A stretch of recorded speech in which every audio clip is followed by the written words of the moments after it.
Good morning, fifth grade. And today, for First Chapter Fridays, let's get it in the right spot. I'm going to read the first chapter of The Feather Chase by Shannon L. Brown. It is a crime solving cousins mystery. Okay.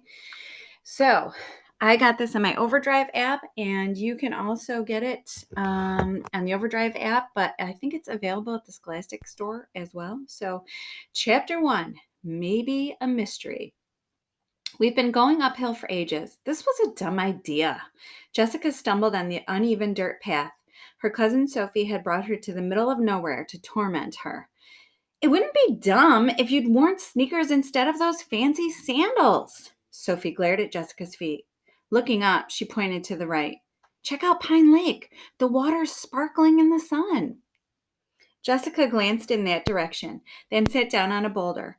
What good was a lake in the distance? She tucked her hair behind her ears, pulled a bottle of fingernail polish out of her purse, and started painting her thumbnail her favorite shade of pink.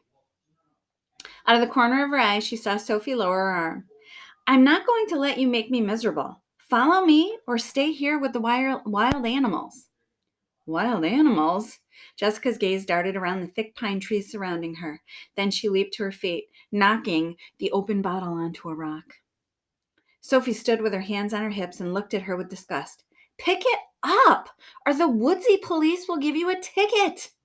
Jessica grabbed it, then decided to wipe off the dirt that had stuck to the oozing fingernail polish. But there was no saving the bottle. She held it up in the air. It's all your fault. My fault? I didn't ask for you to spend the summer at my house. You staying with us while your mom and dad are gone was our mother's idea. We haven't seen each other since we were little kids. But they thought you should stay at my house for the summer? I know. Jessica stared at the bottle in her hand and felt tears welling up in her eyes. She wouldn't cry in front of Sophie. Here. Sophie pulled a plastic bag out of her pocket and handed it to her. This is left over from a snack the other day. Put the bottle in it. There's a trash can at the end of the trail.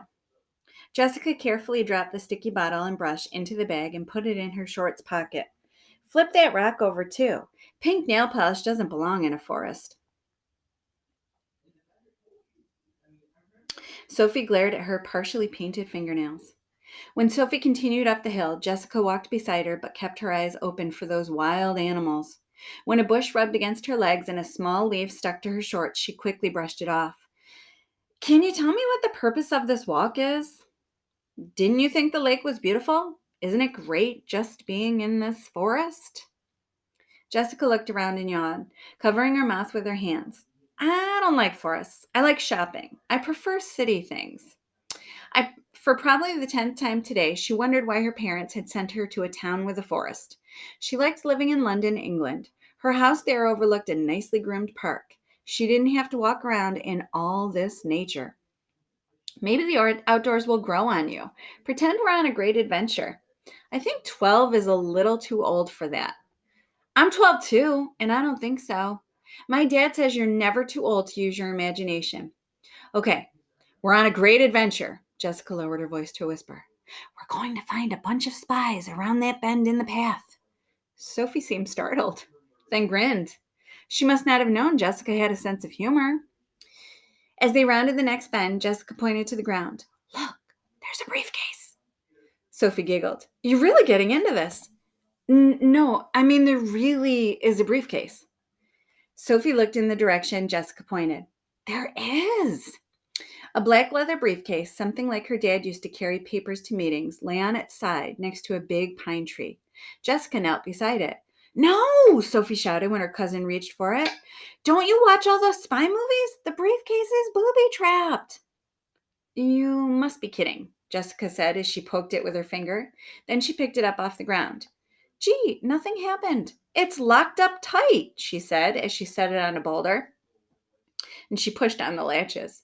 We'd better take it to the sheriff's office. Good idea. Maybe they'll give us a reward for bringing it to them. Don't count on it. It's more likely that my mom will let us have something sweet for dessert.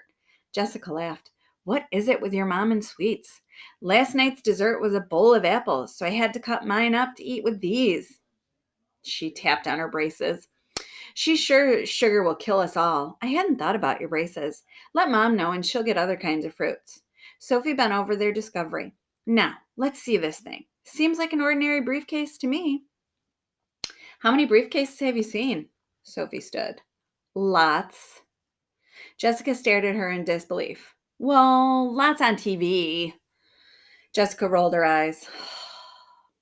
Sophie walked around the area, checking under bushes and pushing along or aside pine branches. What are you doing? I'm making sure nothing else is hiding here. It's just bushes and bugs. An insect flew around her a couple of times. Sophie stopped and pursed her lips in an annoyed way. There might be a tent or sleeping bag. This could be from a camper. You think someone went camping and took along something people carry to a business meeting? Sophie circled a tree. People do strange things. Yeah, like this. Sophie stood and brushed her hands off on her jeans. Let's get this to the sheriff so we can see what's inside. She grabbed the briefcase and started walking down the trail. I'm glad we're getting out of here long before it's dark. I don't want to have to wonder about whatever bad guy dropped this thing when owls are hooting and bats are flying.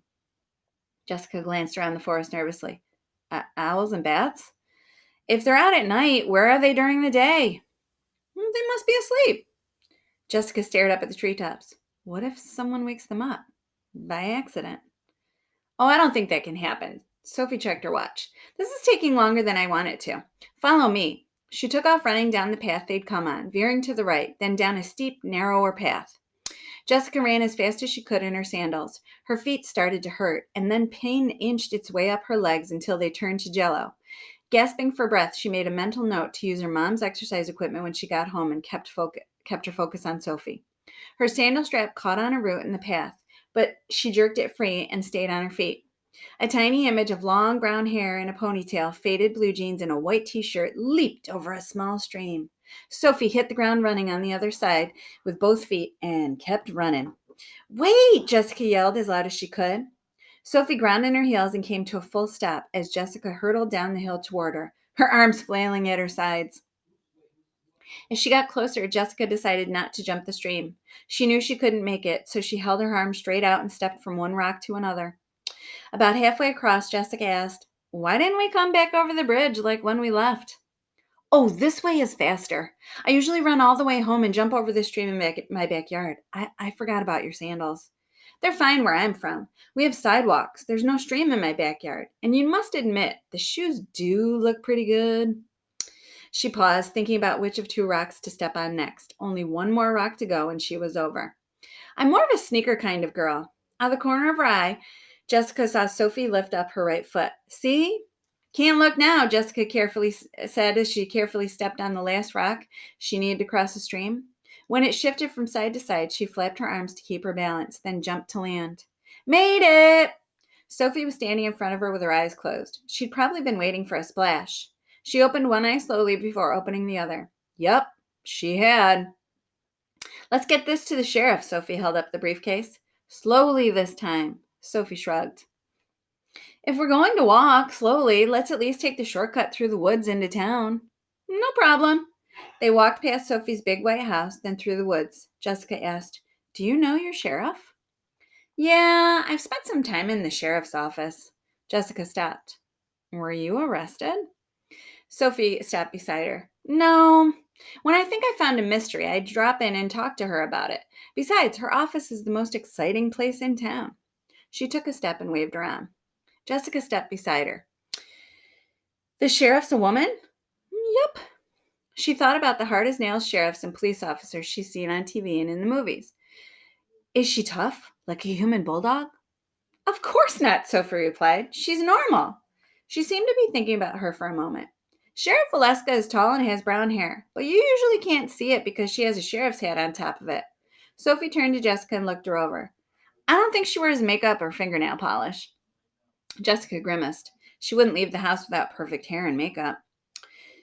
Sheriff Valeska is really nice, but she says my love of mysteries tries her patience sometimes. Sophie grinned. Jessica laughed.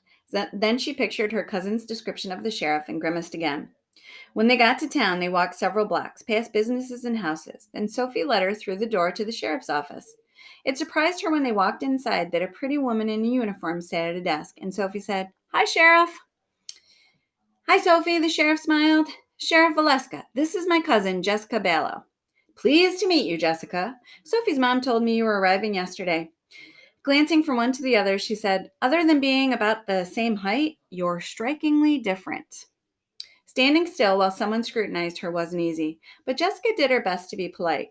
Our moms are almost identical, but Sophie has her dad's brown hair and brown eyes, and I have my mom's blonde hair and green eyes. I think you'll enjoy your summer in Pine Hill, Jessica, the sheriff said as she pushed back from her desk and smiled broadly. Now, Sophie, I know from experience that you came here with a mystery. What's up? Sophie set the briefcase on the sheriff's desk and sat down on one of the avocado green plastic chairs in front of it. Jessica stayed out of the way and stood off to the side. After describing where they'd found the briefcase, Sophie asked, So do you think it belongs to a spy? Sheriff Valeska laughed. I doubt it. She picked up the briefcase and examined it. The bus stops at McGuire's Motel just outside of town. Nellie McGuire rarely remembers to turn on her vacancy sign when the motel's full. My guess is that someone got off the bus thinking they could get a room there but couldn't. The sign for cut-off trails across the street from the motel, so they took it, hoping it was a shortcut to Pine Hill and another hotel. But it's a steep hill. No kidding, Jessica sighed. When we ran home, I was so out of breath I didn't think I'd ever catch up with Sophie. Oh, you aren't the first person who's gotten tired on one of Sophie's treks through the woods. Jessica relaxed. Maybe she didn't need to work out. Go on, Sheriff, Sophie begged. Oh, yes, the briefcase owner probably got tired when he or she neared the top of the hill and set down their luggage. Leaning back in her chair, she added, My guess is that there's a suitcase near the place you found this briefcase. Sophie's brown eyes sparkled. Ooh, we'll have to search again. The sheriff shook her head and grinned. Sophie scooted to the front of the seat. Come on, Sheriff, let's see what's inside. Please open it, Jessica urged the sheriff. Jessica watched her push on the latches, then push again. When they didn't budge, the sheriff reached for the phone.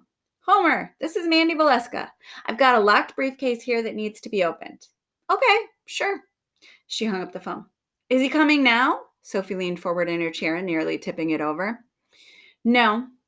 What? Both girls said at the same time. Well, he's got a woman up at the resort that accidentally locked her baby in the car. He'll be here in about half an hour. I need you two to be very quiet while you wait. I have a lot of work to do. She faced her computer and started typing. Jessica sat in the chair next to Sophie, tapping her fingers on the arm of the chair until the sheriff stopped typing and frowned. She tucked her hand into her pocket and glanced around the room, her gaze coming back to the big clock on the wall every few minutes. A half hour with nothing to do was a very long time. Finally, she didn't think she could sit still a minute longer. A small man wearing worn jeans, a red flannel shirt, and wire-rimmed glasses that sat on the end of his nose entered the sheriff's office.